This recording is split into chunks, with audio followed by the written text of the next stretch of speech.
그런 관점에서는 코필러는 마치 수술과 경쟁한다기보다는 수술의 하나의 대안 또는 보완책으로 요즘은 많이 활용할 수 있다라는 점에서 굉장히 뛰어난 시술이다, 이렇게 얘기를 할 수 있죠. 가을이라서 그런지 얼굴이 푸석푸석하고 주름도 많이 생기는 것 같고 많이 건조하니까 우선 추천할 수 있는 거는 LDM 관리해서 피부 보습도 하면서 동시에 피부 진정 효과, 그리고 각질 정리, 그리고 피부의 안정화, 이런 것들을 한꺼번에 할 수 있는 그런 좋은 치료가 있으니까. 눈 밑에 주름에도 효과가 있을까요? 눈 밑 주름에도 당연히 효과는 있는데 네. 눈 밑 주름은 물론 아주 특별한 경우이지만 그거는 이제 또 별도의 시술을 추천을 해줄 수 있고 상황에 따라서.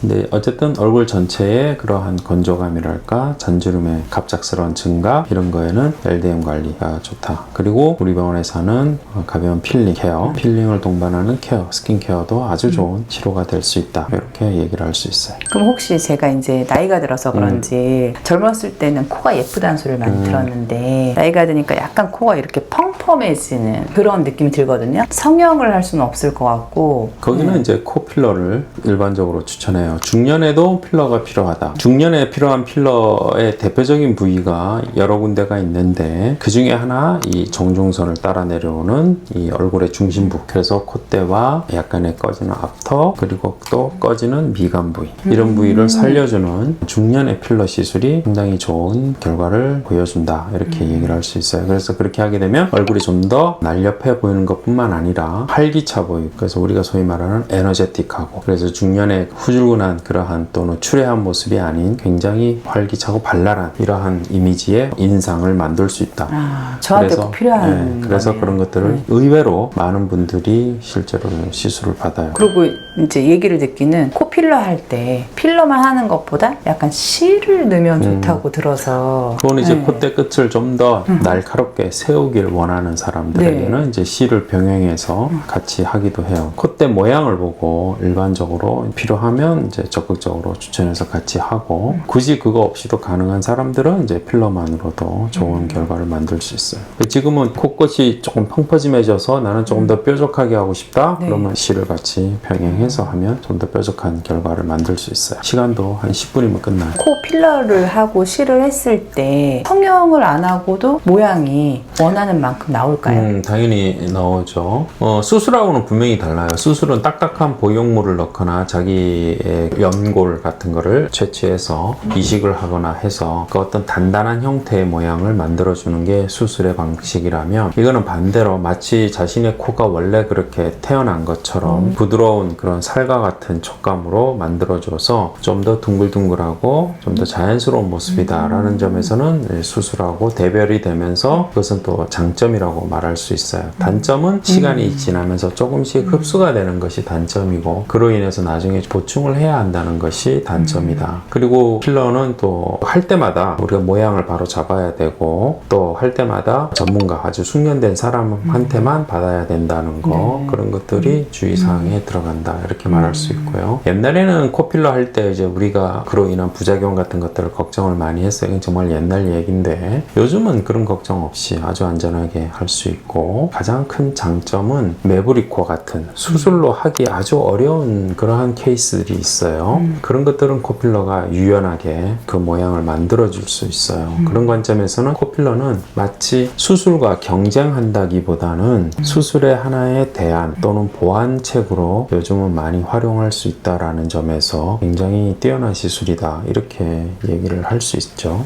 그러면 제가 만약에 코 필러를 이렇게 실하고 했을 때 몇 개월이나 몇 년에 한 번씩 이거를 해야 되는지. 기본적으로 1년은 가요. 왜냐하면 요즘 나온 필러들의 성능이 굉장히 많이 발전되었고, 거기에 들어가는 실 또한 지속성이 1년 이상 가는 실들을 사용하고 있기 때문에 기본적으로 1년은 간다, 이렇게 말할 수 있고, 물론 그럼에도 불구하고 미세하게 조금씩은 흡수가 돼요. 하지만 1년이라는 세월을 우리가 편안하고 기분 좋게 보낼 수 있다는 관점에서 아주 좋은 유효기간이다, 이렇게도 말할 수 있죠. 근데 딱 1년이 됐다고 된다고 해서 그게 다 사라지는 건 아니죠. 절대 아니에요. 필러가 기본적으로 조직 내에서 1년 6개월, 18개월 이상 존재한다는 것은 이미 알려진 사실이고 실도 1년 이상 존재해요. 코끝에 들어가는 실은 이거는 견인 목적이 아니라 버팀목의 개념으로 쓰는 실이기 때문에 그 실이 일부 조금 녹았다 하더라도 그 버팀목의 역할은 그대로 해줘요. 실제 환자들 뭐 젊은 사람도 하고 나이가 좀 드신 분도 하고 다 하는데 해보면 1년 이상은 충분히 유지가 되고 특히 젊은 사람일수록 그 모양이 더 잘 유지가 돼요. 혹시 그러면은 이제 필러를 이제 실이랑 같이 하고 났을 때 그 후에 어떤 주의사항이 있나요? 왜 성형 같은 경우는 아무래도 이제 보형물을 넣고 한 거니까 뭐 어디 부딪히거나 이러면 큰일 나잖아요. 그런 관점에서는 비슷한 면도 있어요. 예를 들어서 코를 이렇게 엎드려서 잔다거나 무거운 안경을 콧대 위에 올린다거나 하는 것들은 조심해야겠죠. 그렇지만 의외로 일반적으로 큰 주의사항이 없어요. 필러는 안전하게 잘 장착이 되면 실제로 자기 살과 거의 똑같이 느껴지기 때문에 특별한 주의사항은 없어요. 제가 성형을 하지 않고 코 필러나 실 같은 거를 해서 한번 제 모양을 보고 결정하는 것도 그러면 나쁘지 그렇죠. 않겠네요. 그런 관점에서 코 수술 이전에 시뮬레이션으로 콧대 필러를 해보는 것도 추천할 수 네. 있어요. 그러고 나서 이제 마음에 안 들면 지워버리면 되거든요. 지우는 약은 들어가자마자 바로 지울 수 있어요. 그 정도로 획기적이기 때문에 그래서 그런 것들을 미리 고민하고 있는 사람들에게는 좋은 대안으로 콧대 필러를 한번 해보라고 적극 추천할 수 있어요.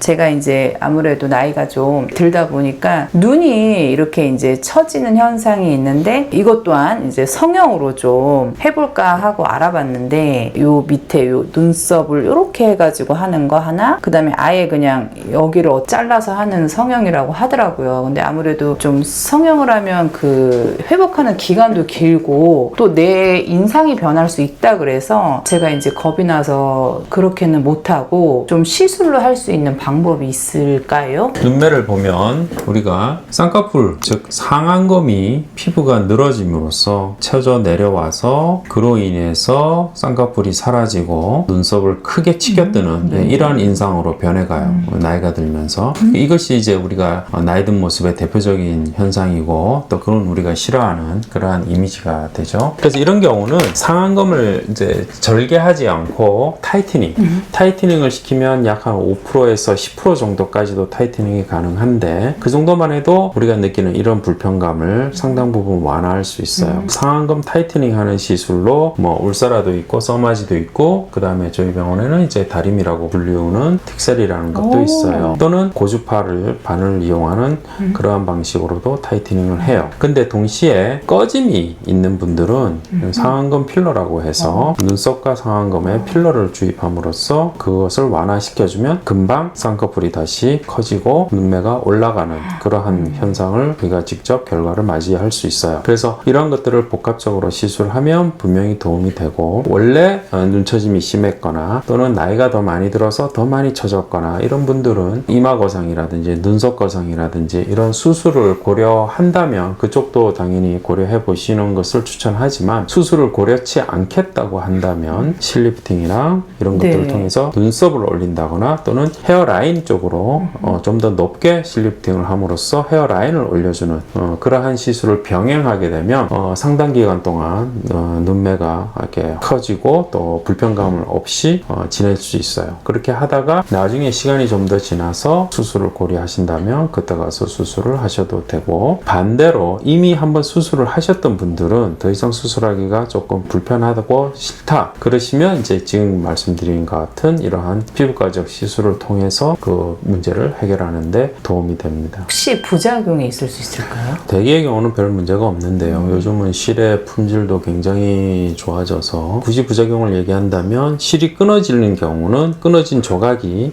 실이 밑으로 흘러내리는 그런 경우가 있을 수 있고요. 아니면 실이 신경을 살짝 누르게 되면 그 부위가 좀 따끔따끔하는 이러한 신경염 증상 등이 있을 수도 있고요. 그럼에도 불구하고 실리프팅은 대개의 경우는 이제 그 상처를 내는 시술이 아니기 때문에 큰 부작용 없이 잘 진행이 돼요. 다만 수술이 아니기 때문에 실이 녹거나 해서 견인력이 떨어지게 되면 다시 다시 처져 내려올 수 있다는 것이 아쉬운 대목이긴 한데 옛날처럼 완전히 처지는 것이 아니라 3차례 정도 반복을 해주게 되면 그 효과가 계속해서 유지가 되는 이러한 또 효과가 있어요. 실리프팅을 한번 해보신 분이고 만족스러웠다면 반드시 한 3회 정도까지는 꼭 해보라고 말씀드리고 싶어요. 제가 다른 시술은 꼭 패키지로 몇 번을 꼭 해야 됩니다 라는 말을 안 하는데 실리프팅하고 보톡스 같은 경우는 제가 반복적으로 시술하는 것을 꼭 추천드려요. 알겠습니다. 그것도 바로 할게요. 내일 오겠습니다. 예.